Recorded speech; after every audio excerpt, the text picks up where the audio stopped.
तो जैसे कि हमने लास्ट एपिसोड के अंदर देखा था, जो डुआन चियांग होता है वो लिनियो को मना करते हुए बोलता है कि ये बीस्ट जो है वो काफ़ी ज़्यादा अच्छा है। मुझे लगता है कि तुम्हें ये किसी यंग बीस्ट टेमर को देना चाहिए, ना कि मेरे जैसे एक बूढ़े को देकर इसे बर्बाद करना चाहिए। जो सुनते के साथ ही अब लिनियो जो होता है वो अपने मन में सोचता है कि अगर यहाँ पर कोई और पर्सन होता है तो अभी तक मैं उसे यहाँ से उठाकर बाहर जो है वो फेंक चुका होता है, लेकिन ये प्रिंसिपल डुआन चियांग है जिनके लिए मैं खुद भी यहाँ पर उल्टे सीधे शब्द जो है वो नहीं बोल सकता। क्योंकि अगर प्रिंसिपल डुआन जियांग की बात की जाए तो प्रिंसिपल डुआन जियांग जो है वो कोई नॉर्मल पर्सन जो है वो नहीं है। इन्होंने यहाँ पर अपनी स्ट्रेंथ के रहते हुए जिया कंट्री के लिए बहुत ज़्यादा सेक्रीफाइस जो है वो दिए है। आज से काफ़ी साल पहले जिस टाइम पर मैरियम के जो पैसेज थे वो अचानक से हमारे वर्ल्ड के अंदर अपेयर जो है वो होना शुरू हो गए थे।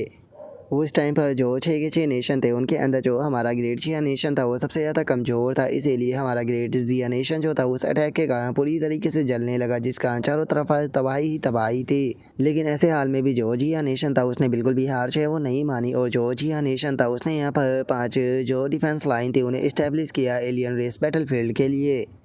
लेकिन जो पहले डिफेंस लाइन थी वो पूरे 3 साल तक टिकी रही, और 3 साल के बाद में जो वो डिफेंस लाइन थी वो ख़त्म हो गई, जिसके बाद में जो सेकंड डिफेंस लाइन थी वो केवल 2 सालों तक ही टिक पाई। 2 साल के बाद में वो भी ख़त्म हो गई। और जो थर्ड डिफेंस लाइन थी वो तो आधे साल तक भी नहीं टिक पाई, और जो फोर्थ डिफेंस लाइन थी वो उसका हाल तो उससे भी ज़्यादा बेकार हुआ, वो तो आधे साल से पहले ही तबाह हो गई। और जिस टाइम पर जिया कंट्री जो वो इस प्रकार की जो सिचुएशन थी उससे जूझ रहा था, ऐसे क्रिटिकल मोमेंट में यहाँ पर जो जिया नेशन के सभी बीस्ट टीमर थे वो सामने आए ताकि वो एलियन रेस बैटलफील्ड के अंदर जाकर जो एलियन है उन्हें रोक सके। और उन सभी बीस्ट टीमर को लीड करने वाले पर्सन की अगर बात की जाए तो वो जिया कंट्री के सबसे हाईएस्ट रैंकिंग का जनरल था, जो कि कोई और नहीं बल्कि डुआन जियांग था। क्योंकि जो प्रिंसिपल डुआन जियांग था वो बहुत ही ज़्यादा टैलेंटेड था, और उसने बीते कुछ सालों में यहाँ पर टोटल 10 सब रेंज रैंक के जो बीस्ट थे उनके साथ में कॉन्ट्रैक्ट है वो साइन कर लिया था। जिसके बाद में प्रिंसिपल डुआन जियांग जो थे वो यहाँ पर अपने 10 के 10 बीस्ट के साथ में जो बैटलफील्ड था उसके अंदर चले गए, लेकिन बैटलफील्ड के अंदर यहाँ पर उनके 10 में से जो 9 बीस्ट थे वो मारे गए।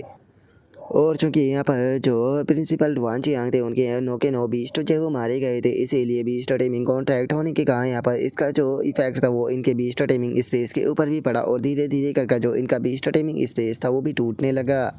जिसका जो प्रिंसिपल डुआन जियांग थे अब वो किसी नए बीस्ट के साथ में यहाँ पर कॉन्ट्रैक्ट साइन जो है वो नहीं कर सकते थे। अगर वे किसी बीस्ट के साथ में कॉन्ट्रैक्ट साइन करने की कोशिश करते भी थे तो वो इनके जो बीस्ट टेमिंग स्पेस था उसके अंदर सर्वाइव ही नहीं कर पाता था। बीस्ट टेमिंग स्पेस के टूटे होने के कारण वो वहीं पर ही मारा जाता था। यहाँ तक कि प्रिंसिपल डुआन चियांग का जो आखिरी बचा हुआ बीस्ट था उसे भी जो magic city beast taming university थी उसके द्वारा ले लिया गया, और वो भी सदियों से इनके जो टेमिंग स्पेस है उसके अंदर वापस जो है वो नहीं लौटा है। इसीलिए मेरे सामने खड़ा हुआ जो पर्सन है वो सच में बहुत ही ज़्यादा महान है, जिसके बारे में मैं खुद भी उल्टा सीधा जो है वो नहीं बोल सकता हूँ। लेकिन मैं जानता हूँ कि ये बहुत ही ज़्यादा दुख में है, और मैं इन्हें इस तरीके से यहाँ पर दुख में जो है वो रहते हुए नहीं देखना चाहता। और अब इतना सोचते के साथ ही जो लिनियो होता है वो प्रिंसिपल डुआन चियांग जो होता है उससे बोलता है कि प्रिंसिपल डुआन चियांग, आपको यहाँ पर इस चीज़ के लिए अपने आप को ब्लेम करने की कोई ज़रूरत नहीं है। फ्रंट लाइन का जो प्रेशर था वो उस टाइम पर बहुत ही ज़्यादा था, आपके पास में कोई भी दूसरी चॉइस नहीं थी। जो सुनते के साथ ही डुआन जियांग जो होता है वो उदास होते हुए बताता है कि एलियन रेस बैटलफील्ड की अगर बात की जाए तो सच में वो किसी हेल्थ से कम नहीं था। वहाँ पर जाने वाले लगभग सभी लोग जो थे वो मारे गए। मैं लकी था जो कि वापस सर्वाइव कर गया, लेकिन आज मैं जिस स्टेट पर हूँ ये उसी के कारण है। लेकिन वहाँ पर मैं अकेला नहीं था जिसने कि सेक्रीफाइस है वो किया था। वहाँ पर मेरे से अलग और भी बहुत सारे लोग थे जिन्होंने कि अपने सेक्रीफाइस है वो दिए थे, लेकिन टाइम के साथ में लोग बाग धीरे धीरे कर उन लोगों के बारे में पूरी तरीके से भूल चुके हैं। जो सुनते के साथ ही अब लिनियो जो होता है वो प्रिंसिपल डुआन चियांग जो होता है उससे बोलता है कि प्रिंसिपल डुआन चियांग, मुझे लगता है कि यहाँ पर आप अपने आज जिस स्टेट में हो इसका केवल एक ही रीज़न था। जो सुनते के साथ ही जो प्रिंसिपल डुआन चियांग होता है वो हैरान होते हुए जो लिनियो होता है उसे बोलता है कि तुम्हें क्या लगता है कि इसके पीछे क्या रीज़न था। जो सुनते के साथ ही लिनियो जो होता है वो प्रिंसिपल डुआन चियांग जो होता है उससे बोलता है कि रीज़न जो है वो बहुत ज़्यादा सिंपल है, क्योंकि आप पावरफुल नहीं थे। क्योंकि अगर आप इनफ पावरफुल होते, इतने पावरफुल कि जो एलियन रेस थी वो आपको देखकर ही डर जाती और वहाँ से भाग जाती, तो ऐसा होने पर जो जिया कंट्री है उसमें से यहाँ पर किसी को भी कोई भी सेक्रीफाइस करना नहीं पड़ता और आप आसानी से पूरे बैटलफील्ड को ख़त्म कर देते। जो सुनते के साथ ही प्रिंसिपल डुआन जियांग जो होता है वो बोलता है कि क्या मैं इनफ पावरफुल नहीं था। देखा जाए तो मेरे पास में ए रैंक का भी स्टार्टिंग टैलेंट था, लेकिन उसके बाद भी मैं सवरेज रैंक के टीयर 10 पर जो है वो पहुँच गया था। तो तुम ऐसा कह सकते हो कि मेरे अंदर जितना टैलेंट था मैं उसके बिल्कुल पोटेंशियल की लिमिट पर जो है वो पहुंच चुका था, और मैं उससे आगे जो है वो नहीं बढ़ सकता था। जो सुनते के साथ ही लिनियो जो होता है वो उसे बताता है कि क्या आप जानते हो कि जो भी स्टार्टिंग स्पेस होता है वो वर्ल्ड सप्रेसिंग जायंट ट्री को भी पोजेस जो है वो करता है, जिसके कारण आप यहाँ पर जो रियलम है उसे ब्रेक थ्रू कर एक इनविजिबल जो है वो बन सकते हो। क्योंकि जो वर्ल्ड सप्रेसिंग जायंट ट्री है उसकी जो स्पिरिचुअल पावर होती है वो यहाँ पर केवल आपका जो बीस्ट टेमिंग स्पेस है उसे यहाँ पर रिकवर ही करने में आपकी मदद नहीं करेगी, बल्कि उसे और ज़्यादा एक्सपेंड करने में भी आपकी मदद जो है वो करेगी, जिस कारण आप अपने आप को और भी ज़्यादा पावरफुल जो है वो बना पाओगे। और अगर फ्यूचर में वापस से कोई इस प्रकार का खतरा जो है वो आता है तो आप सभी लोगों को प्रोटेक्ट जो है वो कर पाओगे जिन्हें कि आप प्रोटेक्ट करना चाहते हो। और अब लिनियो की इस बात को सुनते के साथ ही जो प्रिंसिपल डुआन जियांग होता है वो हंसने लगता है, रास्ते में बोलता है कि सच में मैं ओल्ड हो चुका हूँ और मैं आपकी तरह यहाँ पर चीज़ों को इतनी क्लियरली जो है वो नहीं देख सकता, लेकिन आपके कारण फाइनली मुझे वो रास्ता जो है वो मिल गया है जिससे कि मैं वापस से अपना जो रिग्रेट है उसे ख़त्म जो है वो कर सकता हूँ। तो फिर ठीक है, मैं इस ट्री सीड को ख़रीदने के लिए तैयार हूँ, बताइए इसका क्या प्राइस है। जो सुनते के साथ ही जो लिनियो होता है वो मुस्कुराते हुए जो वो सीड ट्री होता है वो देते हुए जो डुआन जियांग होता है उससे बोलता है कि अरे इसका प्राइस जो है वो केवल 3 मिलियन है। और उसके इतना बोलते के साथ ही जो सिस्टम होती है वो बाहर आ जाती है, और बाहर आते हुए जो लिनियो होता है उसे बताती है कि होस्ट मुबारक हो, आपने 10 पे 20 को सेल करने की जो अचीवमेंट है उसे कंप्लीट जो है वो कर दिया है। और चूंकि आपने अचीवमेंट को कंप्लीट जो है वो किया है तो इसीलिए आपको एक रैंडमली ट्रिपल एस रैंक का जो बीस्ट टाइमिंग टैलेंट है वो दिया जाता है जिसका नाम की डिवाइन सोर्स ऑफ लाइफ है। और मैं आपको बता देना चाहती हूँ कि जो divine source of life talent है वो यहाँ पर बहुत ही ज़्यादा पावरफुल है, क्योंकि इसके होने के कारण किसी भी प्रकार की बीमारी पेन यहाँ तक कि जो डेथ व्हील है वो भी ख़त्म जो है वो हो जाती है। इसीलिए टैलेंट जो होता है उसे सुप्रीम लाइफ टाइप टैलेंट जो है वो माना जाता है।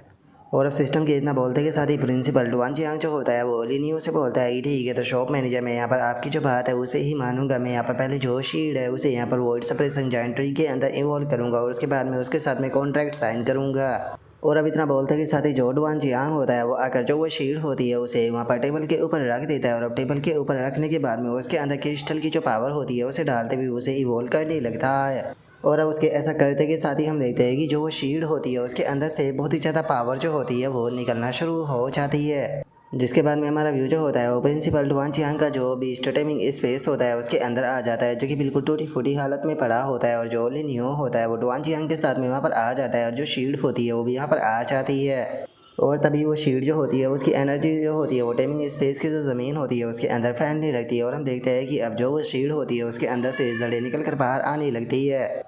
और अब हम देखते हैं कि फाइनली जो वो शील्ड होती है वर्ल्ड सप्रेसिंग जायंट ट्री जो होता है उसके अंदर इवॉल्व जो है वो हो जाती है, जिसके कारण उस ट्री के अंदर से काफ़ी ज़्यादा जो एनर्जी होती है वो भी निकलने लगती है। और अब उसे देखने के बाद में जो प्रिंसिपल डुआन जियांग होता है वो भी उस ट्री के पास में आ जाता है। उस ट्री के पास में आते हुए बोलता है कि चलो ये तो काफ़ी जल्दी सक्सेसफुली इवॉल्व जो है वो हो गया। और अब इतना बोलते के साथ ही जो प्रिंसिपल डुआन जियांग होता है वो वर्ल्ड सप्रेसिंग जायंट ट्री जो होता है उसके साथ में वहाँ पर कॉन्ट्रैक्ट जो है वो साइन करने लगता है, और उसके कॉन्ट्रैक्ट साइन करते के साथ ही हम देखते हैं कि जो वो ट्री होता है उसके अंदर से और ज़्यादा एनर्जी रिलीज होती है। और तभी जायंट सप्रेसिंग ट्री जो होता है वो आसपास में जो टाइमिंग स्पेस के टूटे हुए हिस्से होते हैं उन सभी को एक साथ में जोड़ना शुरू कर देता है, जिसे देखने के बाद में खुद डुआन जियांग जो होता है वो भी काफ़ी ज़्यादा हैरान जो है वो रह जाता है। हैरान होते हुए बोलता है कि मुझे तो अपनी आंखों के ऊपर यकीन नहीं हो रहा, सच में जो मेरा बीस्ट टाइमिंग स्पेस है वो रिकवर होने लगा है। और अब प्रिंसिपल डुआन जियांग के इतना बोलते के साथ ही जो लिनियो होता है वो हंसते हुए प्रिंसिपल डुआन जियांग जो होता है उसे बोलता है कि प्रिंसिपल डुआन जियांग आपका जो कॉन्ट्रैक्ट है वो कंप्लीट जो है वो हो चुका है, तो इसीलिए अब हम लोग जो है वो आपका जो स्पेस है उससे बाहर जो है वो जा सकते हैं। और लिनियो के इस बात को सुनते के साथ ही प्रिंसिपल डुआन जियांग जो होता है वो लिनियो जो होता है उसे रोक देता है। लिनियो को रोकते हुए बोलता है कि मैनेजर लिनियो 1 मिनट रुके और मेरी बात सुनो। और अब प्रिंसिपल डुआन जियांग की इस बात को सुनकर जो लिनियो होता है वो भी थोड़ा सा हैरान जो है वो रह जाता है। हैरान होते हुए जो प्रिंसिपल डुआन जियांग होता है उससे बोलता है कि प्रिंसिपल डुआन जियांग क्या हुआ, क्या आप मुझसे कुछ कहना चाहते हो। और अब लिनियो की इस बात को सुनते के साथ ही प्रिंसिपल डुआन जियांग जो होता है वो लिनियो जो होता है उससे पूछता है कि मैनेजर लिनियो मैं आपसे एक चीज़ जो है वो पूछना चाहता हूँ कि क्या आपका कोई भी इंटरेस्ट है हमारी magic city beast timing university के अंदर आने का। जो सुनते के साथ ही अब लिनियो जो होता है वो अपने मन में सोचता है कि 2 महीने पहले मैं एक स्टूडेंट हुआ करता था जो कि यहाँ पर एंट्रेंस एग्ज़ाम जो था उसके अंदर फेल जो है वो हो गया था,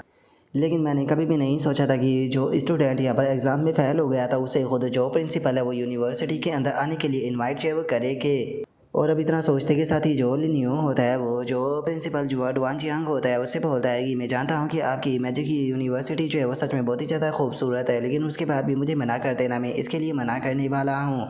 क्योंकि मेरे लिए जो मेरी पेट शॉप है वही सब कुछ है। और मुझे लगता है कि इस टाइम पर मैं बिल्कुल सही ट्रैक पर हूँ। मुझे नहीं लगता कि मुझे बेफालतू की एक स्टूडेंट बनकर नए कैरियर के बारे में सोचना चाहिए। और अब लिनियो की इस बात को सुनते के साथ ही जो प्रिंसिपल डुआन चियांग होता है वो लिनियो को समझाते हुए उसे बोलता है कि मैनेजर लिनियो, ऐसा लगता है कि शायद आपने मेरी बात को गलत जो है वो समझ लिया। मैं आपको स्टूडेंट के रूप में इनवाइट जो है वो नहीं कर रहा था, बल्कि मैं तो यहाँ पर आपको यूनिवर्सिटी के अंदर एज ए प्रोफेसर इन्वाइट जो है वो कर रहा था। लेकिन एक प्रोफेसर का जो टाइटल होता है उसे रिक्वायर करने के लिए यहाँ पर काफ़ी सारे जो प्रोफेशनल रिव्यू होते हैं उनसे होकर गुजरना होता है। तो कैसा रहेगा कि अगर आप एक टीचर के रूप में स्टार्ट जो है वो करें तो। और अब प्रिंसिपल डुआन चियांग की इस बात को सुनते के साथ ही जो लिनियो होता है वो काफ़ी ज़्यादा हैरान जो है वो रह जाता है। हैरान होते हुए अपने मन में सोचता है कि क्या प्रोफेसर का जो टाइटल होता है वो सच में बहुत ज़्यादा बड़ा होता है, क्योंकि केवल जो सबरेज रैंक के भी स्टूडेंट होते हैं वही इस चीज़ के लिए क्वालिफाई होते हैं कि वे प्रोफेसर के टाइटल को होल्ड जो है वो कर पाए। और लिनियो के इतना सोचते के साथ ही प्रिंसिपल डुआन जियांग जो होता है वो उसे बोलता है कि अगर मैनेजर लू आप यहाँ पर जो प्रोफेसर है उसके टाइटल से सेटिस्फाई जो है वो नहीं हो, तो कैसा रहेगा कि अगर आपको मैं यहाँ पर जो यूनिवर्सिटी है वो उसका वॉइस प्रिंसिपल जो है वो बना दूँ तो। क्योंकि अगर आप वॉइस प्रिंसिपल जो है वो बन जाते हो तो उसके बाद में मैं कुछ ही टाइम के बाद में जो रिटायर है वो हो जाऊंगा, जिसके बाद में डायरेक्टली जो मेरी प्रिंसिपल की पोजीशन है वो भी आपकी हो जाएगी। जो सुनते के साथ ही अब लिनियो जो होता है वो अपने मन में सोचता है कि देखा जाए तो यहाँ पर मैं इस चीज़ के लिए मना जो करना नहीं चाहता हूँ। इस चीज़ के अंदर काफ़ी ज़्यादा बेनिफिट भी होता है, लेकिन उसी के साथ में ये पोजीशन ही जो होती है वो कोई छोटी मोटी पोजीशन ही नहीं होती और इसके अंदर काफ़ी ज़्यादा रिस्क भी उठाने पड़ते हैं। लेकिन अगर मेरे पास में magic city beast taming university के प्रोफेसर का जो टाइटल है वो आ जाता है तो उसके बाद में यहाँ पर जो मेरी पेट शॉप है उसकी जो सेल है वो और भी ज़्यादा इंक्रीज है वो हो जाएगी और मुझे यहाँ पर अपने पेट को सेल करने के बारे में बिल्कुल भी चिंता जो है वो करनी नहीं पड़ेगी। और अब इतना सोचते के साथ ही जो लिनियो होता है वो डुआन चियांग से बोलता है कि ठीक है, तो फिर मैं आपकी बात को मानने के लिए तैयार हूँ। बस मैं उम्मीद करता हूँ कि वहाँ पर जो टीचिंग का टाइम है वो यहाँ पर जो मेरा बिजनेस है शॉप का उसके ऊपर इफेक्ट जो है वो नहीं डालेगा। जो सुनते के साथ ही जो डुआन चियांग होता है वो बोलता है कि तुम्हें इसकी चिंता करने की कोई ज़रूरत नहीं। इससे अलग जब तुम्हारा जो प्रोफेसर का टाइटल है वो ऑफिशियली तुम्हें मिल जाएगा तो उसके बाद में यहाँ पर जो तुम्हारा रिसर्च क्वाटा है वो भी स्टेट से तुम्हारा अप्लाई जो है वो कर दिया जाएगा। जो सुनते के साथ ही जो लिनियो होता है वो और भी ज़्यादा खुश है वो हो जाता है और खुश होते हुए अपने मन में सोचता है कि यहाँ पर जो रिसर्च क्वाटा होता है अगर उसकी बात की जाए तो स्टेट से मिलने वाला रिसर्च क्वाटा जो होता है वो कभी कभी 100 मिलियन या फिर बिलियन तक भी पहुँच जाता है। और केवल इतना ही नहीं, यहाँ पर मुझे सैलरी भी मिलेगी। इससे अलग मुझे यहाँ पर जो प्रोफेशनल बोनस और जो डिविडेंड है वो भी मैजिक बीस्ट टीमिंग यूनिवर्सिटी से प्राप्त होगा, जिसका मतलब है कि मैं यहाँ पर महीने में ही पता नहीं कितना सारा पैसा जो है वो कमा पाऊँगा। मेरी ज़िंदगी अब काफ़ी आराम से गुजरने वाली है, क्योंकि magic city beast teeming university के अंदर केवल मुझे यहाँ पर जो पैसा है वही नहीं मिलेगा, बल्कि मैं वहाँ की जो लाइब्रेरी है उसके अंदर भी जा पाऊँगा, जहाँ पर कि पता नहीं कितनी सारी यहाँ पर जो स्किलें है वो रखी हुई है। यहाँ तक कि खुद के यूनिक सीक्रेट रियलम भी जो है वो मौजूद है, जिसे देखकर ये कहना बिल्कुल भी गलत नहीं होगा कि सच में ये बहुत ही ज़्यादा फैंटास्टिक होने वाला है। जिस टाइम पर मैंने यूनिवर्सिटी का एंट्रेंस एग्ज़ाम दिया था और मैं फ़ेल हो गया था, उसके बाद में मैंने कभी भी नहीं सोचा था कि मैं वापस से कभी यूनिवर्सिटी के अंदर जा पाऊँगा। लेकिन ऐसा लगता है कि जो किस्मत था वो कुछ और ही चाहती थी, क्योंकि उसने तो मुझे यहाँ पर सीधे प्रोफेसर ही बना दिया।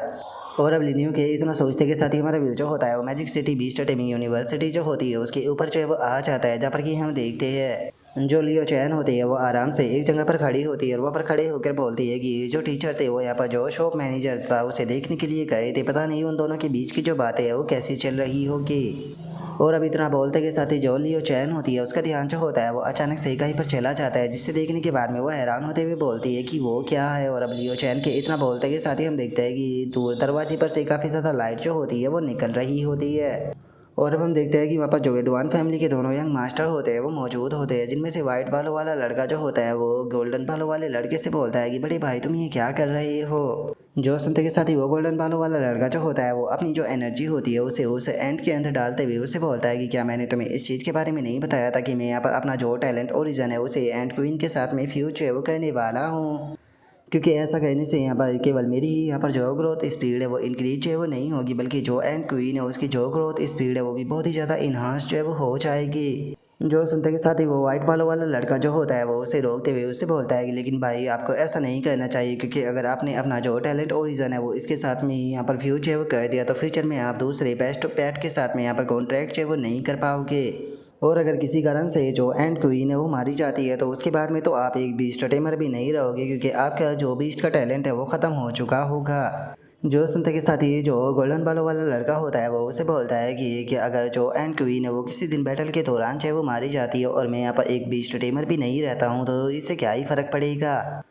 और उसके इतना बोलते के साथ ही जो लियो चैन होती है वो वहाँ पर आ जाती है और उसकी बात को सुनकर अपने मन में सोचती है कि ये तो डोंग वैन है। मैंने नहीं सोचा था कि डोंग वैन जो कि काफ़ी स्लो दिखाई देता है उसकी जो सोच है वो इस प्रकार की प्रोफाउंड होगी। और अब उसके इतना बोलते के साथ ही अचानक से वहाँ पर किसी की आवाज़ सुनाई देती है, जो कि वहाँ पर आते हुए बोलता है कि सच में तुम यहाँ पर मेरे ग्रैंडसन जो है वो होने के लायक हो, मुझे तुम्हारी बातें सुनकर काफ़ी अच्छा लगा। और अब इतना बोलते के साथ ही हम देखते हैं कि जो डुआन जियांग होता है वो वहाँ पर आ जाता है। और अब डुआन जियांग को देखने के बाद में जो लियो चैन होती है वो उसे बोलती है कि टीचर आपको थोड़ा धीरे चलना चाहिए और अपनी बॉडी का ध्यान रखना चाहिए। जो सुनते के साथ ही जो डुआन जियांग होता है वो उससे बोलता है कि अरे आखिर मेरी बॉडी को क्या ही हो सकता है, मुझे तो यहाँ पर जो मैनेजर लिनियो है उसका शुक्रिया अदा करना चाहिए, क्योंकि उसके कारण जो मेरी बॉडी है वो पूरी तरीके से ठीक हो चुकी है। और अब डुआन जियांग की इस बात को सुनते के साथ ही जो लियो चैन होती है वो भी काफ़ी ज़्यादा हैरान रह जाती है और हैरान होते हुए बोलती है कि एक मिनट, आपका जो भी स्टेमिंग स्पेस है वो रिकवर हो चुका है। जो सुनते के साथ ही डुआन जियांग जो होता है वो हंसते हुए उससे बोलता है कि हाँ तुमने बिल्कुल सही कहा, मेरा बीस्ट टेमिंग स्पेस है वो रिकवर हो चुका है, और गेस करो कि जो मैनेजर लिनियो है उसने ये किया कैसे होगा। और अब डुआन जियांग की इस बात को सुनते के साथ ही जो लियो चैन होती है वो भी थोड़ा सोचने लगती है और थोड़ा सोचते हुए बोलती है कि ठीक है, मुझे इसके बारे में थोड़ा गेस करने दो। जहाँ तक मुझे लगता है उसने हाई लेवल के जो रिसोर्सेज है उसका इस्तेमाल कर आपके बीस्ट टेमिंग स्पेस को रिपेयर जो है वो किया होगा। जो सुनते के साथ ही डुआन जियांग जो होता है वो हंसते हुए उससे बोलता है कि नहीं, तुम यहाँ पर पूरी तरीके से गलत हो, क्योंकि असल में जो शॉप मैनेजर लिनियो है उन्होंने एक ट्री टाइप मॉन्स्टर जो था उसके साथ में मेरे कॉन्ट्रैक्ट को साइन कराया है। और अब इतना बोलते के साथ ही डुआन जियांग जो होता है वो अपना जो ट्री मॉन्स्टर होता है उसे बाहर जो है वो निकाल लेता है, और ट्री मॉन्स्टर को बाहर निकालने के बाद में उन लोगों को बताता है कि इसका नाम जो है वो वॉइड सप्रेसिंग जायंट ट्री है, जो कि जो मेरा टूटा हुआ बीस्ट टेमिंग स्पेस था उसे वापस से रिकवर जो है वो कर रहा है। और मुझे लगता है कि शायद अब वो दिन जो है वो दूर नहीं है जिस टाइम पर मैं वापस से अपनी पीक पर जो है वो आ जाऊँगा। तो इसीलिए अब तुम लोगों को यहाँ पर मेरे बारे में चिंता करने की बिल्कुल भी ज़रूरत नहीं है, क्योंकि जो सब रेंज रैंक के बीस्ट टेमर होते हैं उनका जो लाइफ स्पैन होता है वो पूरा 500 साल होता है, जिसका मतलब है कि मेरे पास में जीने के लिए वापस से 300 साल जो है वो आ जाएंगे। और अब डुआन जियांग की इस बात को सुनते के साथ ही जो लियो चैन होती है वो बहुत ही ज़्यादा खुश हो जाती है और खुश होते हुए बोलती है कि टीचर सच में ये तो बहुत ही ज़्यादा अच्छा है। जो सुनते के साथ ही डुआन जियांग जो होता है वो उन लोगों को बताता है कि और हाँ, इससे अलग मैंने जो मैनेजर लिनियो है उन्हें यहाँ पर इनविटेशन जो है वो दिया था हमारी मैजिक यूनिवर्सिटी के अंदर एज ए टीचर जो है वो बनकर आने का। तुम लोगों को क्या लगता है कि क्या तुम लोगों को उसके आगे पढ़ना चाहिए। जो सुनते के साथ ही जो लियो चैन होती है वो काफ़ी ज़्यादा खुश हो जाती है और खुश होते हुए बोलती है कि क्या सच में ये तो बहुत ही ज़्यादा अच्छा है। जो सुनते के साथ ही जो डोंग वैन होता है वो भी खुश होते हुए बोलता है कि अगर शॉप मैनेजर लिनियो जो है वो यहाँ पर एज ए टीचर जो है वो आने वाले हैं तो मैं डिमांड करता हूँ कि मुझे उसका स्टूडेंट बनाया जाए। जो सुनते के साथ ही जो उसका भाई होता है वो भी बोलता है कि हाँ बिल्कुल, मैं भी जो उसकी क्लास है उसे अटेंड करना ज़रूर चाहूँगा। और अब उनके इतना बोलते के साथ ही हमारा व्यू जो होता है वो लिनियो के ऊपर आ जाता है, जो कि अपने बीस्ट टेमिंग स्पेस के अंदर कल्टीवेट कर रहा होता है, और इस टाइम पर उसके पास में 3 ट्रिपल एस रैंक के टैलेंट जो है वो आ चुके होते हैं। और अब जो लिनियो होता है वो अपने मन में सोचता है कि देखा जाए तो मेरे पास में 3 एस रैंक के बीस्ट टेमिंग टैलेंट जो है वो आ चुके हैं। नॉर्मली मैं इनका बस इस्तेमाल यही करता हूँ कि यहाँ पर जो इनकी ओरिजिन पावर है उन्हें अपने पेट को फीड कराता हूँ, जो कि पूरी तरीके से यहाँ पर इन्हें वेस्ट करना है। मुझे लगता है कि मुझे जो ड्रैगन टेमर होते हैं उनसे यहाँ पर थोड़ी प्रेरणा जो है वो लेनी चाहिए और अपना जो बीस्ट टेमिंग का टैलेंट है उसे डायरेक्टली अपने जो पेट है उनके साथ में फ्यूज जो है वो कर देना चाहिए। एग्जाम्पल के तौर पर अगर मैं यहाँ पर अपना जो वर्ल्ड डिस्ट्रॉइंग डीमन है उसके साथ में अपना जो डार्क हेल टैलेंट है उसे यहाँ पर फ्यूज जो है वो कर देता हूँ, तो ये direct leaking of the hell जो है वो बन जाएगा। और अगर यहाँ पर जो फ्लेम एम्पर है इसकी बात की जाए तो अगर इसके साथ में मैं गॉड स्लेइंग हेवनली फायर को यहाँ पर फ्यूज जो है वो कर देता हूँ, तो जो एम्पर बर्ड है वो भी यहाँ पर जो गॉड स्लेइंग पावर है उसके एक और स्टेप क्लोज जो है वो चली जाएगी। लेकिन अगर बात की जाए मेरे तीसरे टैलेंट की, तो जो मेरा तीसरा टैलेंट है उसे इन दोनों में से किसी के भी साथ में फ्यूज जो है वो नहीं किया जा सकता है। ऐसा लगता है कि मुझे यहाँ पर जल्दी ही न्यू पैट के साथ में जो कॉन्ट्रैक्ट है वो साइन जो है वो करना होगा, ताकि उसके साथ में भी मैं अपना न्यू टैलेंट जो है उसे फ्यूज़ कर सकूँ। और अभी तरह बोल का जो लिनियो होता है वो अपने पैनल को देखने लगता है, और पैनल को देखते के साथ ही वो हैरान रह जाता है। बोलता है कि क्या इस बार मेरे पास में टोटल 1200 पॉइंट है, ये तो पहले से ही काफ़ी ज़्यादा है। तो क्या इसका मतलब ये नहीं हो जाता कि इस बार में यहाँ पर जो डीमन ड्रैगन और जो एम्पर बर्ड है इन दोनों से भी ज़्यादा आउटस्टैंडिंग पैट को यहाँ पर रिडीम जो है वो कर सकता हूँ। जो सुनते के साथ ही डीमन ड्रैगन और जो फायर एम्पर होती है उन दोनों को ही लिनियो के ऊपर गुस्सा आने लगता है। लेकिन इस बार मुझे लगता है कि मुझे जो प्लांट टाइप बीस्ट है उसकी तरफ जो है वो जाना चाहिए, जो कि यहाँ पर जो मेरे लाइफ ओरिजिन टैलेंट है उसके साथ में काफ़ी ज़्यादा कंपेटेबल जो है वो रहेगा। उसी के साथ में वो मेरे बीस्ट टेमिंग स्पेस को भी यहाँ पर स्टेबलाइज रखने में मेरी मदद जो है वो करेगा। और अब लिनियो के इतना बोलते के साथ ही अचानक से जो सिस्टम होती है वो बाहर जो है वो आ जाती है, और बाहर आते हुए जो लिनियो होता है उसे बोलते हैं कि क्या आप 1200 पॉइंट में प्लांट टाइप बीस्ट जो है उसे रिडीम जो है वो करना चाहते हो। तो चलो फिर ठीक है, मैं यहाँ पर आपको जो लिस्ट है वो दिखा देती हूँ। यहाँ पर टोटल 4 बीस्ट जो है वो मौजूद है, जिनमें से पहली जो है वो इल्फ मदर ट्री है, जिसकी कि अगर यहाँ पर जो पोटेंशियल है उसकी बात की जाए तो वो होली स्पिरिट के टियर 3 का है। और अगर दूसरे ट्री की बात की जाए तो वो सेक्रेड स्टार ट्री है जो कि 1200 पॉइंट में ही रिडीम होगा। अगर तीसरे ट्री की बात की जाए तो वो जायंट ट्री ऑफ वार है। और अगर चौथे ट्री की बात की जाए तो वो इंसेंट ट्री ऑफ लाइफ है। जो सुनते के साथ ही अब लिनियो जो होता है वो इल्फ मदर ट्री जो होता है उसकी तरफ देखते हुए बोलता है कि जो इल्फ मदर ट्री होता है वो अपनी एडल्टहुड में पहुंचने के बाद में होली स्पिरिट की टीयर 3 पर जो है वो पहुंच जाता है। और उसके बाद में ये इल्फ रेस का जो जनक होता है वो भी माना जाता है। अगर इसे कुछ रिसोर्सेज जो होते हैं वो कंज्यूम जो है वो करा दिए जाए तो उसके बाद में ये इल्फ ट्राइब जो है उसे बना सकता है। लेकिन अगर इल्फ रेस जो है उसकी बात की जाए तो जो इल्फ रेस है वो बहुत ही लंबे टाइम पहले ही डिक्लाइन जो है वो हो चुकी है। तो इसीलिए अगर यहाँ पर जो इल्फ रेस है उसे क्रिएट जो है वो किया जाता है तो इसमें बहुत ज़्यादा कॉस्ट जो है वो आने वाली है, जो कि बिल्कुल सही फैसला नहीं होगा। और वहीं यहाँ पर अगर जो दूसरा सेकेंड स्टार ट्री अगर उसकी बात की जाए तो ये भी जवान होने के बाद में जो होली स्पिरिट रैंक होती है उसके टीयर 3 पर जो है वो पहुँच जाता है। और ये किसी भी प्लेनेट को धीरे धीरे कवर कर उसे रिकवर और वापस से रिवाइव करने में उसकी मदद जो है वो करता है। जिसका मतलब है कि अगर इसे हमारे प्लेनेट के ऊपर लगाया जाता है तो ये हमारे प्लेनेट का भी जो स्टेटस है उसे ऊपर लाने में मदद जो है वो कर सकता है। लेकिन अफसोस की बात यह है कि मुझे इस चीज़ से ज़्यादा लेना देना नहीं है। और वहीं अगर जो तीसरा ट्री है उसकी बात की जाए जो कि जायंट ट्री ऑफ वार है, ये बहुत ही बड़ी संख्या में जो वार डीमन ट्री होते हैं उन्हें क्रिएट जो है वो कर सकता है। जो कि प्लांट वार बीस्ट जो है वो होते हैं जो कि वॉर के अंदर बहुत ही आसानी से केओस मचा सकते हैं। लेकिन ये ट्री तो सच में बहुत ही ज़्यादा ईविल है और ये मेरे जैसा एक जेंटलमैन जो है उसके ऊपर बिल्कुल भी सूटेबल जो है वो नहीं बैठता है। तो इसीलिए मैं इसकी तरफ भी बिल्कुल भी जो है वो नहीं चाहने वाला। और अब इतना बोलते के साथ ही जो लिनियो होता है वहाँ पर जो चौथा ट्री होता है उसकी तरफ देखने लगता है। चौथे ट्री की तरफ देखते हुए बोलता है कि और अगर एंशिएंट ट्री ऑफ लाइफ की बात की जाए तो ये मेरा लॉ ऑफ लाइफ टैलेंट जो है उसके साथ में काफ़ी ज़्यादा कंपेटेबल जो है वो बैठता है। क्योंकि जो एंशिएंट ट्री ऑफ लाइफ है इसके बारे में यहाँ पर बताया गया है कि जहाँ पर एंशिएंट ट्री ऑफ लाइफ होता है वहाँ पर जो डेथ होती है वो बहुत ज़्यादा दूर रहती है और वो पूरी जगह जो होती है वो लाइफ से भरी होती है। और चूंकि ये ट्री जो है वो यहाँ पर सबसे ज़्यादा फिट बैठता है मेरे टैलेंट के साथ में, तो इसीलिए मैं इसी को ही रिडीम जो है वो करने वाला हूँ। और अब इतना सोचकर जो लिनियो होता है वो वहाँ पर उसे रिडीम जो है वो कर लेता है। जो देखते के साथ ही जो सिस्टम होता है वो नोटिफिकेशन देते हुए बताता है कि होस्ट मुबारक हो, आपने यहाँ पर जो ancient tree of life PAT है उसे यहाँ पर रिडीम जो है वो कर लिया है, जिसके कारण आपके 1200 पॉइंट जो है वो डिडक्ट हो चुके हैं और अब आपके पास में केवल 0 पॉइंट है। और अब सिस्टम के इतना बोलते के साथ ही जो लिनियो होता है उसके सामने एक शीट जो है वो आ जाती है और उस शीट को देखने के बाद में जो लिनियो होता है वो बोलता है कि जैसा कि एंशिएंट ट्री ऑफ लाइफ की सीट से उम्मीद जो है वो की जा सकती थी, ज़रा तो देखो तो इसकी सीट के अंदर ही यहाँ पर कितना ज़्यादा लाइफ ऑरा जो है वो भरा हुआ है। और अब इतना बोलते के साथ ही जो लिनियो होता है वो एंशिएंट ट्री ऑफ लाइफ जो होता है उसके पैनल को चेक करने लगता है, जहाँ पर कि उसके एट्रीब्यूट जो होते हैं वो लाइफ टाइप और प्लांट टाइप होते हैं और जो उसका लेवल होता है वो इस टाइम पर टीयर 1 के अवेकनिंग रैंक पर होती है और जो पोटेंशियल होता है वो होली स्पिरिट रैंक के टीयर 3 का होता है। और अब जो लिनियो होता है वो जो उसका टैलेंट होता है उसे देखने लगता है, उसके टैलेंट को देखते हुए बोलता है कि अगर इसे इनफ मात्रा में जो रिसोर्सेज है वो यहाँ पर दिए जाए तो ये यहाँ पर अपने ही जैसे जो फैमिलर है उन्हें ब्रीड कर सकता है, जिनका कि पोटेंशियल जो है वो बिल्कुल भी इससे कम जो है वो नहीं होगा। जिसका मतलब है कि जो एंशिएंट ट्री ऑफ लाइफ है वो अपने ही जैसी एक पूरी आर्मी जो है वो क्रिएट जो है वो कर सकता है। और अब इतना बोलते कि साथ ही जो लिनियो होता है वो वहाँ पर जो उसकी स्किल होती है उसे देखने लगता है और उसकी स्किल को देखते हुए बोलता है कि इसके पास में तो रेड स्टार रैंक की प्लांट टाइप ग्रोथ की स्किल है, जो कि यहाँ पर बहुत ही स्पीड के साथ में दूसरे प्लांट को ग्रोथ जो है वो करा सकती है।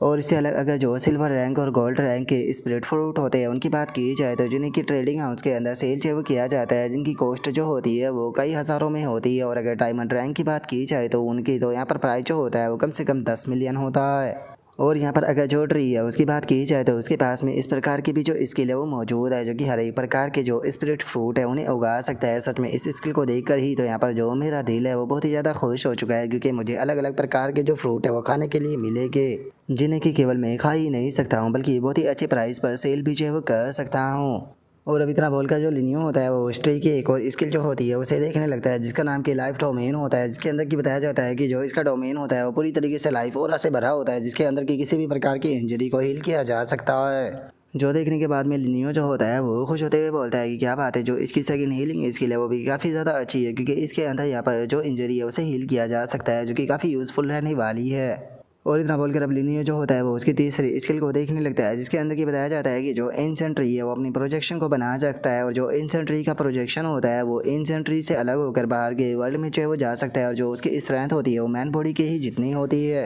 जो सुनते के साथ ही लिनियो जो होता है वो बोलता है कि अगर इसकी थर्ड स्किल जो प्रोजेक्शन वाली है इसकी बात की जाए तो इसे देखकर ऐसा लगता है कि शायद जो एंशिएंट ट्री है उसके पास में कॉम्बैट पावर भी है और ये भी स्टोटेमिंग स्पेस से बाहर फाइट भी कर सकता है। और अगर इसकी जो आखिरी स्किल है उसकी बात की जाए तो जिसका नाम कि स्टार स्लेइंग ग्रास है, ये नाम सुनने में ही बहुत ही ज़्यादा डोमिनेट ही करने वाला जो है वो लग रहा है, लेकिन इसके यहाँ पर जो यूज़ है और जो इफेक्ट है उसके बारे में सही से जो है वो नहीं बताया गया। और अभी तरह बॉल का जो लिनियो होता है वहाँ पर चौथी स्किल को देखने लगता है जिसका नाम कि स्टार स्लेइंग ग्रास होता है, जिसमें कि बताया जाता है कि अपने जो स्टार स्लेइंग ग्रास कंपेनियन होते हैं उन्हें कल्टीवेट करता है, जो कि इतने ज़्यादा पावरफुल बन जाते हैं कि वे सन, मून और स्टार को भी अलग जो है वो कर सकते हैं। और अब इस स्किल की पावर को देखने के बाद में तो लिनियो को भी बहुत तगड़ा झटका लगता है और वो हैरान होकर चिल्लाते हुए बोलता है कि जैसा कि 1200 पॉइंट में रिडीम किए गए पेड से उम्मीद की जा सकती थी, सच में ये तो बहुत ही ज़्यादा ओवर पावर्ड है। मेरे इस नए पैड के पास में केवल 4 स्किल ही नहीं है, बल्कि ये यहाँ पर जो सपोर्ट और जो डैमेज है उन दोनों के ही आउटपुट को बहुत ही अच्छे तरीके से बैलेंस है वो करता है। और उसी के साथ में ये खुद ही यहाँ पर मुझे जो रिसोर्सेज है वो भी प्रोवाइड जो है वो कराने वाला है। तो चलो फिर ठीक है, अब टाइम को बर्बाद जो है वो नहीं करते और जल्दी से इसके साथ में कॉन्ट्रैक्ट को साइन कर लेते हैं। और अब इतना बोलते के साथ ही जो लिनियो होता है वो उस प्लांट के साथ में अपना कॉन्ट्रैक्ट साइन जो है वो कर लेता है, जिसके कारण अब हम देखते हैं कि वो प्लांट जो होता है वो अपनी जड़ों को फैलाना शुरू कर देता है। और कुछ ही देर में हम देखते हैं कि वो शीट जो होती है वो एक काफ़ी बड़ा जो जायंट ट्री होता है उसके अंदर जो है वो बदल जाती है। और अब उसके ऐसा होते के साथ ही अचानक से जो लिनियो होता है उसे भी अपनी बॉडी के अंदर कुछ महसूस होता है, जिसे महसूस करते के साथ ही लिनियो जो होता है वो भी काफ़ी ज़्यादा हैरान रह जाता है। हैरान होते हुए बोलता है कि मैंने कुछ टाइम पहले तो स्टार स्काई रैंक के टियर 10 पर ब्रेक थ्रू किया था, लेकिन चला देखो तो मैंने वापस से ब्रेक थ्रू कर लिया। और लिनियो के इतना बोलते के साथ ही अचानक से उसे एक लड़की की आवाज़ सुनाई देती है, जो कि लिनियो को मास्टर कहकर बुलाती है। जो सुनकर लिनियो जो होता है वो इधर उधर देखने लगता है। और तभी हम देख पाते हैं कि जो वो ट्री होता है उसके अंदर से अचानक से एक लड़की जो होती है वो निकल कर बाहर जो है वो आने लगती है। और अब हम उस लड़की को देख पाते हैं जो कि काफ़ी ज़्यादा खूबसूरत होती है और उसकी बॉडी से भी काफ़ी ऑरा जो है वो निकल रहा होता है, जिसे देखने के बाद में लिनियो जो होता है वो अपने मन में सोचता है कि क्या ये लड़की जो है वो एंशिएंट ट्री ऑफ लाइफ के द्वारा क्रिएट किया गया उसका एक प्रोजेक्शन है। और लिनियो के इतना बोलते के साथ ही हमें यहाँ पर जो वो लड़की होती है उसके इसके बारे में बताया जाता है कि ये एंशिएंट ट्री का एक क्लोन है, जो कि एंशिएंट ट्री की सभी स्किल और एबिलिटी जो होती है उन्हें पोजेस जो है वो करती है। और उसी के साथ में ये जो बीस्ट टेमिंग स्पेस होता है उसके अंदर और बाहर फ्रीली ट्रैवल भी कर सकती है। और अब उसकी स्किल को देखने के बाद में लिनियो जो होता है वो भी काफ़ी ज़्यादा खुश हो जाता है और खुश होते हुए जो वो लड़की होती है उसे बोलता है कि क्या तुम एंशिएंट ट्री ऑफ लाइफ हो। और अब लिनियो की इस बात को सुनते के साथ ही वो लड़की जो होती है वो लिनियो के पास में जो है वो आ जाती है और लिनियो के पास में आते हुए बोलती है कि हाँ मास्टर मैं वही हूँ, लेकिन मैं नहीं चाहती हूँ कि आप मुझे एंशिएंट ट्री ऑफ लाइफ जो है वो कहकर बुलाओ, मैं चाहती हूँ कि आप मुझे एनयू कहकर बुलाओ। और अब एनयू की इस बात को सुनने के बाद में जो लिनियो होता है वो एनयू से बोलता है कि ठीक है, अगर तुम यही चाहती हो तो मैं तुम्हें आज से एनयू जो है वो कहकर बुलाऊंगा। जो सुनते के साथ ही अब एनियो जो होती है वो लिनियो जो होता है उसे बोलती है कि मास्टर क्या आप प्लीज़ अपनी जो फिंगर है वो यहाँ पर जो मेरी फिंगर है उससे टच है वो कर सकते हो। जो सुनते के साथ ही जो लिनियो होता है वो एनियो की जो फिंगर होती है उससे अपनी फिंगर को टच करते हुए उसे बोलती है कि तुम ऐसा क्यों कर रही हो, क्या इसके पीछे कोई स्पेशल कॉन्ट्रैक्ट है। जो सुनते के साथ ही एनियो जो होती है वो हंसते हुए जो लिनियो होता है उसे बताती है कि मास्टर मैंने आपका जो ओरा है उसे ले लिया है, अगर किसी कारण से मास्टर जो है वो फ्यूचर में किसी खतरे में जो है वो पड़ जाते हैं तो इस ओरा की मदद से मैं वापस से जो मास्टर है और इससे पुनर्जीवित जो है वो कर दूंगी। जो सुनते के साथ ही लिनियो जो होता है वो काफ़ी ज़्यादा हैरान रह जाता है, हैरान होते हुए बोलता है कि क्या तुम मुझे वापस से पुनर्जीवित कर सकती हो। जो सुनकर एनियो जो होती है वो बताती है कि हाँ मैं आपको तो पुनर्जीवित कर दूंगी, लेकिन मास्टर प्रॉब्लम की बात यह है कि आपके जो तीनों ट्रिपल एस रैंक के बीच टेमिंग टैलेंट है मैं उन्हें नहीं ला पाऊंगी, जिसका मतलब है कि आप वापस से पुनर्जीवित तो हो जाओगे लेकिन आप अपने जो ये तीनों ट्रिपल एस रैंक के टैलेंट है उन्हें खो दोगे, जिसके बाद में आप बस एक ऑर्डिनरी पर्सन जो है वो बनकर रह जाओगे। जो सुनते के साथ ही लिनियो जो होता है वो अपने मन में सोचता है कि अगर मैं अपने जो तीनों ट्रिपल एस रैंक के बीच टेमिंग टैलेंट है उनके साथ में पुनर्जीवित जो है वो नहीं हो सकता हूँ तो मैं यहाँ पर बस एक ऑर्डिनरी इंसान ही बनकर रह जाऊँगा, जिसके बाद में यहाँ पर मेरे पुनर्जीवित होने का क्या ही फ़ायदा होगा। लेकिन छोड़ो, मुझे इस चीज़ के बारे में ज़्यादा चिंता जो है वो नहीं करनी चाहिए, क्योंकि वैसे भी मेरे पास में सिस्टम है और अगर मैं सिस्टम से एक बार अपने बीच टेमिंग के टैलेंट जो है वो प्राप्त कर सकता हूँ तो हो सकता है कि पुनर्जीवित होने के बाद में जो सिस्टम है वो वापस से मेरे पास में रहे और मैं वापस से अपने टैलेंटों को प्राप्त कर लूँ। और अब इतना सोचते के साथ ही जो लिनियो होता है वो एनियो के सर के ऊपर हाथ फेरते हुए उसे बोलता है कि अरे तुम्हें इस चीज़ के बारे में ज़्यादा सोचने की कोई ज़रूरत नहीं है, करंट टाइम पर मैं चाहता हूँ कि अभी कल तक तुम अपनी जो पावर है उससे अच्छे से फैमिलाइज जो है वो हो जाओ, जिसके बाद में मैं तुम्हारे लिए कुछ स्पिरिट प्लांट सीड जो है उनका इंतज़ाम जो है वो करा दूंगा ताकि तुम उन्हें अच्छे से कल्टीवेट जो है वो कर पाओ। जो सुनते के साथ ही जो एनियो होती है वो भी खुश हो जाती है और खुश होते हुए बोलती है कि ठीक है मास्टर मैं समझ गई। जो सुनते के साथ ही अब लिनियो जो होता है वो वहाँ से जाने लगता है। वहाँ से जाते हुए एनियो जो होती है उससे बोलता है कि ठीक है तो अब तुम यहाँ पर रुककर अच्छे से आराम करो, तब तक कि मैं यहाँ से जा रहा हूँ। जो सुनते के साथ ही जो एनयू होती है वो लिनियो को रोक लेती है और उसे रोकते हुए बोलती है कि मास्टर मैं भी आपके साथ में बाहर जो है वो जाना चाहती हूँ। वैसे तो जो मेरी मैन बॉडी है वो आपके बीस्ट टेमिंग स्पेस के अंदर ही रहेगी, लेकिन ये मेरी क्लोन बॉडी जो है वो क्या आपके साथ में बाहर जो है वो जा सकती है? क्या आप मुझे प्लीज़ इस चीज़ की परमिशन जो है वो दे सकते हो? जो सुनते के साथ ही लिनियो जो होता है वो मुस्कुराते हुए उससे बोलता है कि हाँ क्यों नहीं, वैसे भी तुम बीस्ट टेमिंग स्पेस जो है उसके साथ में ऑलरेडी मर्ज जो है वो हो चुकी हो और अपनी एबिलिटी के कारण तुम जब चाहे तब बीस्ट टेमिंग स्पेस के अंदर और बाहर जो है वो जा सकती हो। जो सुनते के साथ ही जो एनयू होती है वो बोलती है कि ये तो सच में बहुत ही ज़्यादा शानदार है, लेकिन मास्टर मेरे रहने का जो हैबिटेट है वो मास्टर से बिल्कुल डिफरेंट है, इसीलिए मुझे डर है कि शायद जो मास्टर है वो इस चीज़ के लिए एग्री जो है वो नहीं करेंगे। और अब एनयू की इस बात को सुनकर जो लिनियो होता है उसे कुछ भी समझ में नहीं आता। वो एनयू से बोलता है कि क्या तुम्हारे रहने का जो हैबिटेट है वो मुझसे डिफरेंट है? तुम्हारे कहने का क्या मतलब है? मुझे तुम्हारी बात जो है वो समझ में नहीं आई। और अब लिनियो के इतना बोलते के साथ ही जो हमारा आज का एपिसोड है वो यहीं पर ही कंप्लीट जो है वो हो जाता है। तो नेक्स्ट एपिसोड के अंदर देखिए कि आगे क्या होता है। अगर आप लोगों को वीडियो अच्छी लगी हो तो लाइक करना, चैनल को सब्सक्राइब करना। मैं मिलता हूँ आप लोगों से नेक्स्ट एपिसोड के अंदर, तब तक के लिए बाय बाय गाइस।